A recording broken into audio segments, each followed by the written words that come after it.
নতুন প্রধান বিচারপতি হিসেবে নিয়োগ পেয়েছেন বিচারপতি সৈয়দ রেফাত আহমেদ।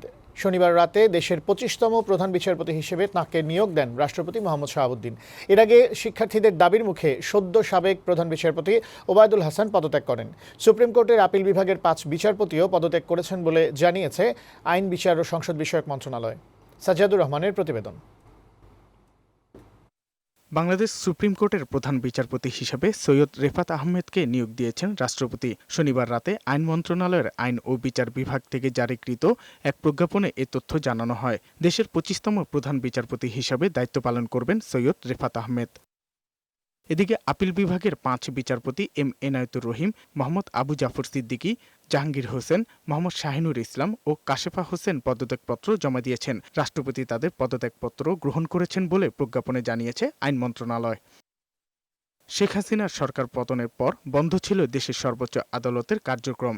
এর মধ্যেই শনিবার সকালে প্রধান বিচারপতি ওবায়দুল হাসান ভার্চুয়াল ফুল কোর্ট সভা ডাকেন। এই খবর ছড়িয়ে পড়লে বৈষম্য বিরোধী ছাত্র আন্দোলনের অন্যতম সমন্বয়ক হাসনাত আবদুল্লাহ প্রধান বিচারপতি সহ অন্য বিচারপতিদের পদত্যাগের আলটিমেটাম দিয়ে সুপ্রিম কোর্ট ঘেরাও করে। এ অবস্থায় ফুল কোর্ট সভা স্থগিতের ঘোষণা আসে সর্বোচ্চ আদালত থেকে। বিচার বিভাগকে দলীয় এজেন্ডা বাস্তবায়নের জন্য ব্যবহার করা হয়েছে এমন দাবি করে আন্দোলনকারীরা প্রধান বিচারপতির পদত্যাগ সহ বিচার বিভাগের সংস্কার চান।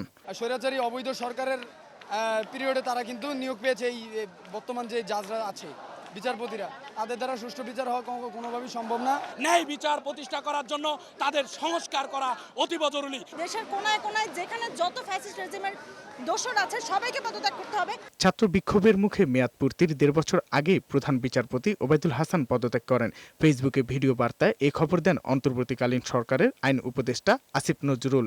আমাদের প্রধান বিচারপতি পদত্যাগ করেছেন।